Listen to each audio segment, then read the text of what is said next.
Hello guys, how's it going today? So regarding my previous video yesterday, I've tried to calm down and I'll try to hold myself. I'll try to restrain myself from not saying too much the F word too often. I think I must have said it about a thousand times yesterday, my last video, so I do apologize if I've, for some of you, the viewers or my subscribers, if I've seemed a little bit rude. I didn't mean. What I wanted to say is that yesterday passion was boiling over, Like I've said many times before, I love this club with all my heart, and sometimes passion boils over and you start saying the F word time and time again, and you might end up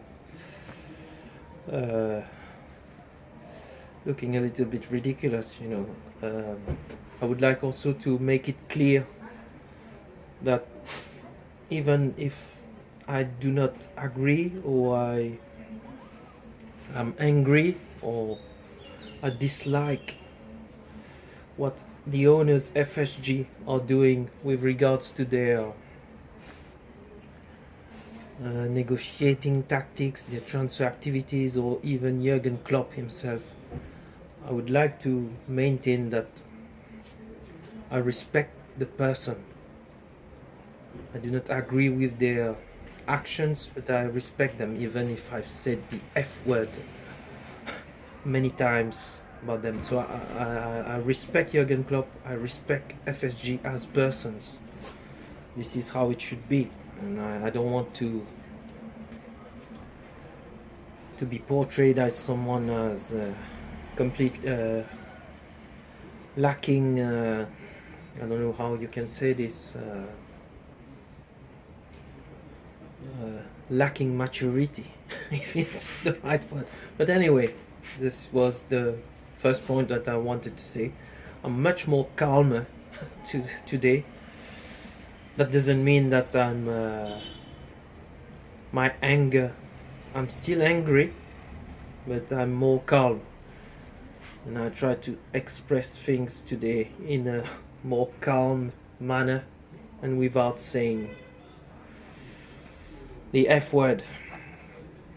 But anyway, so like everyone, I think I've died. It needed time, because yesterday when I made the video, it was straight after this magnificent Liverpool statement. So as you all know, today Southampton officially accepted Liverpool's apology, and for both Liverpool and Southampton, the matter is closed, the case is closed. However, latest reports are saying that the Premier League isn't done yet with Liverpool. They are still asking for more information about what happened, and they will, even if both Southampton and Liverpool consider the matter as closed, for them it's not closed as yet, and we should get a final answer, hopefully as quickly as possible. But they are saying not before next week now. So there's still this threat of a ban or a fine hanging over Liverpool's head about this. But in a way, you could say that that's all they deserve, Hopefully it's not a transfer ban. I hope to God it's not a transfer ban. Imagine if it's a transfer ban. Let us hope not. And if they get a fine, that's all they deserve, Liverpool. That's all they deserve. That's the least that they deserve, seriously. But we'll have to see what happens. I'm only hoping that it's not a transfer ban. But as of today, right now, we cannot say that the matter is closed, because for the Premier League, the matter is not closed yet. We'll have to see what happens. Anyway, So also reports from Andy Hunter from The Guardian, who's quite a credible source again, today is saying that Liverpool's Liverpool's famous Plan B with regards to the failed Virgil van Dijk transfer consists of Michael Keane, Harry Maguire, although I didn't even know this player, and Koulibaly. Let me know your thoughts, but for me, I haven't, to be perfectly honest, I haven't watched Harry Maguire or Michael Keane. I wasn't too interested. No disrespect to Hull City, but they all I know is that they've been relegated. They've conceded loads of goals. That doesn't mean anything you might want to tell me, but their defense was not particularly very good. A defense which consisted of Michael Keane and Harry Maguire. And Liverpool allegedly are targeting these players. So that's not very reassuring if you want to know my thoughts. And also there's also quite a speculative report as of at the moment about Tottenham maybe being interested in Mamadou Sakho. So I think you can guess what I will think once again about Jurgen Klopp and the owners if we end up selling Mamadou Sakho and getting Michael Keane or Harry Maguire. If we get Koulibaly, fair enough. Koulibaly is a very good player. Not as good as Virgil van Dijk, in my opinion. We never know. But again, like I've said yesterday, will Koulibaly want to join the club? Will Napoli want to do business with Liverpool? Will Liverpool once again want to pay the asking price? This is again the same problem. It's the same old story, the same problem again and again with all the players. And we are all having our heads turned on this Virgil van Dijk fiasco. But let us not forget what is happening right now with Mohamed Salah also. Liverpool made apparently a bid of £28 million, more than almost 2 weeks ago now. The player Salah is left in limbo. And by the way, strangely, it's the same thing. It would seem that Liverpool are during their transfer negotiations are doing step B before step A. Usually you agree a fee first with the club and then you agree personal terms with the player in question. And it would seem with both Van Dijk and Salah, they are doing it all the way around, sorting personal terms without agreeing a fee, without even putting any, well, at least for Mohamed Salah, they did put a bid of £28 million deemed to be completely unacceptable from AS Roma's point of view. There are many figures being apparently AS Roma want £35 million or 40 million euros, or there's a gap of a little bit less than between 7 and 10 million pounds if you believe the reports. So my main worry again is, it's been confirmed now that Mohamed Salah is a number one target. Jurgen Klopp wants this player. Mohamed Salah wants to join, but it's the same thing again with Virgil van Dijk. Why do Liverpool do not want to pay the? I mean, you've got to understand business and negotiation. You shouldn't roll over.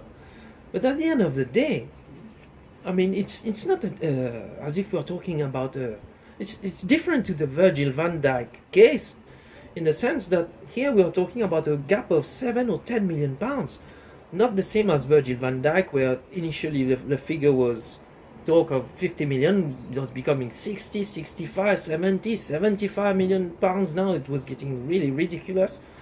But with regards to Salah, the gap in valuation is not as big. And once again, you've got to question the owners. I'm sorry. Why are they haggling over this fee? Why haven't they not even put a second bid to in between, you know? So huge question marks about the owners once again. It would seem the method now is to just either not bid at all, if you think about the Van Dijk incident, or just concentrating on unsettling the player. And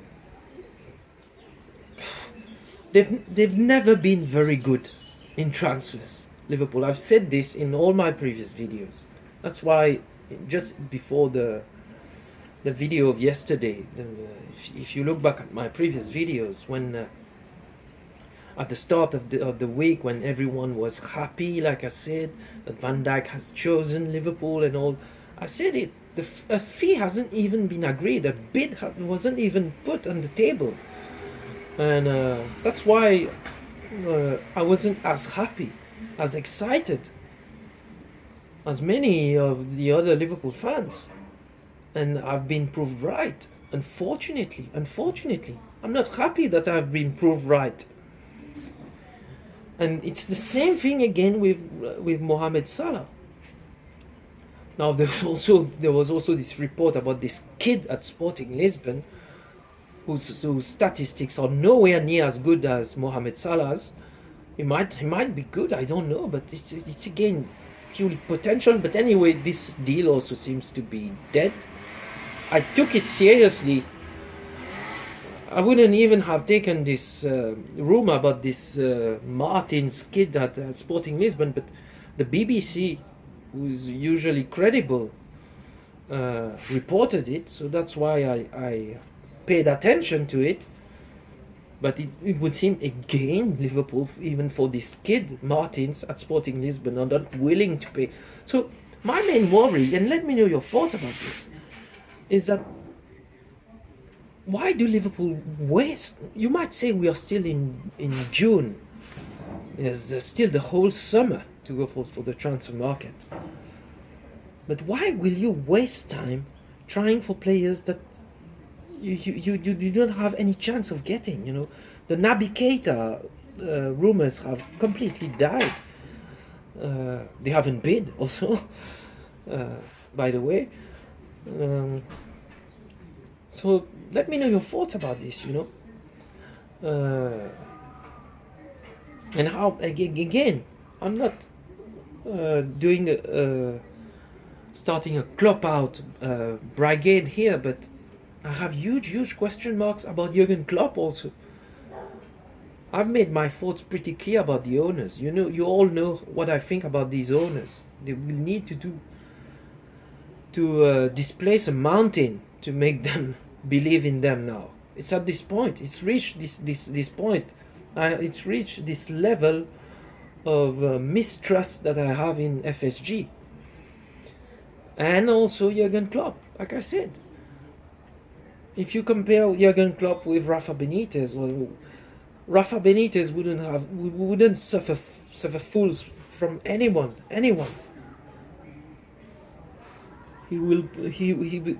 Rafa Benitez would have made it known pretty quickly and clearly, the press, the papers, to the fan base, that he wasn't happy. As for Jurgen Klopp now, he's keeping silent, but I have doubts. Since Jurgen Klopp has joined the club, ironically, I've become an even bigger doubter. From a believer to an even bigger doubter. I'm trying to hold myself also now, not to swear or whatever. Again, I respect the person Jurgen Klopp, even if I sweared a lot yesterday. Apologies again about this, but seriously, I'm starting to have really serious reservations about Jurgen Klopp. For instance, if Jurgen Klopp is alright to go from a player of the caliber of Virgil van Dijk to a Michael Keane or now a Harry Maguire, you've got to ask questions about Jurgen Klopp. I'm sorry, guys. Charisma is not everything. Again, I'm saying I was extremely happy when Jurgen Klopp joined the club, because I had this image of Jurgen Klopp at Borussia Dortmund, the manager with huge charisma, dynamic charisma, and delivering at Borussia Dortmund the trophies. That's why I'm repeating myself, but I was over the moon when Jurgen Klopp joined Liverpool. But since he joined, for me, again, I'm saying, reaching finals, scraping, because this is what happened this season. We got fourth, thankfully, but we scraped for fourth place. We scraped for it. We played good football, exciting football. He's done some good signings. It's not all doom and gloom. It's not all negative from Jurgen Klopp. But is it enough? Is he really the man to drive Liverpool to the top? As for the owners, you all know my thoughts about them. But also, the main worry also is Jurgen Klopp and FSG. Is Jurgen Klopp at ease with these FSGs? He must have known about all this, Jurgen Klopp. Again, also, I would like to say that I do not think that Jurgen Klopp is a dishonest guy. He's not dishonest compared to the owners. But he might be deluded, if you see what I mean. He might be deluded. He might think that his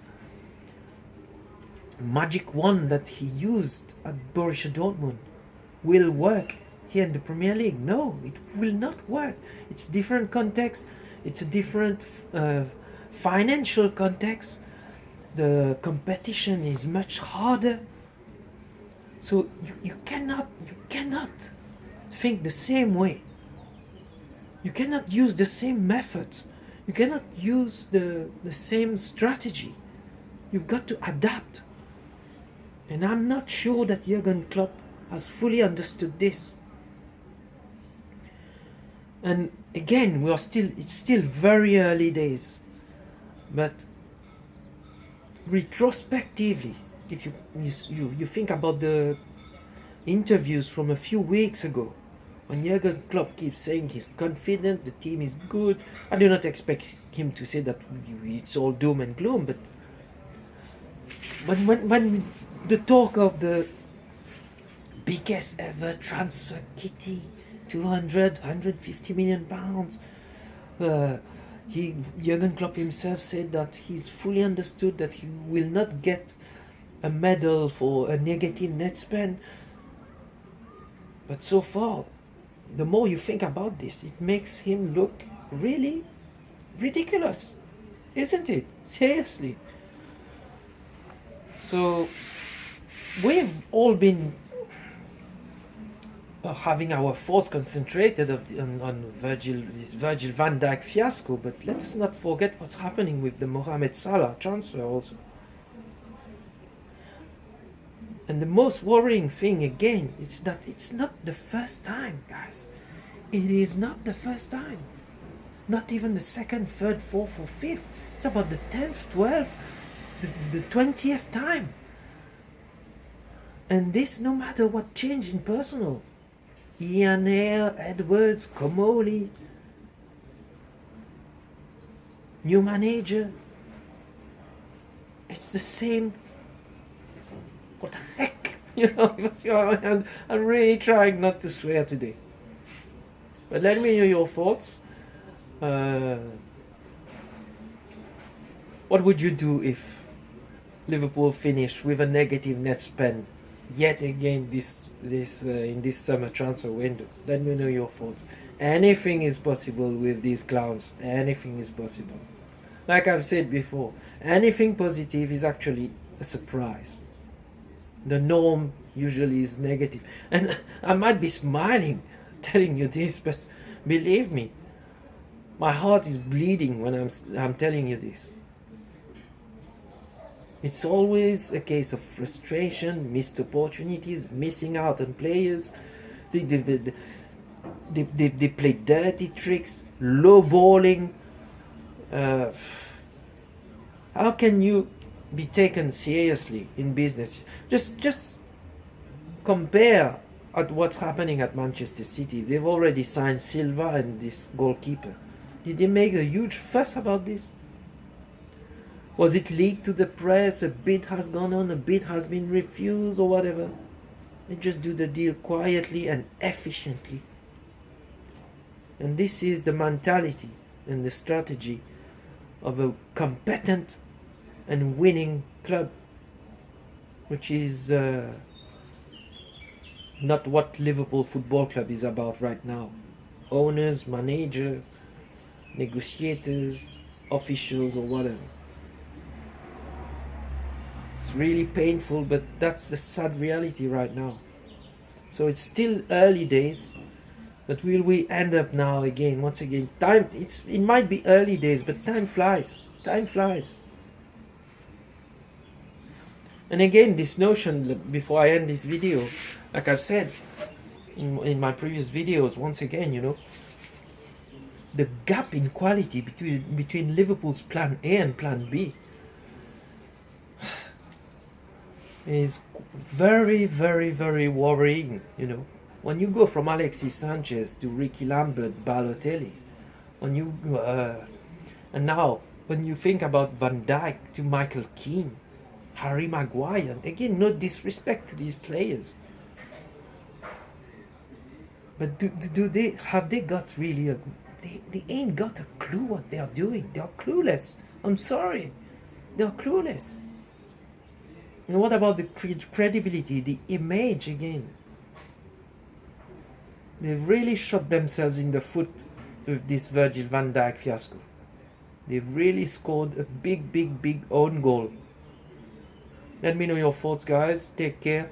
Thanks again for your support. Again, apologies with regards to the previous video with all the swearing again. Even if I dislike the owners, I dislike them, but I don't hate them. I respect them as persons, like everybody.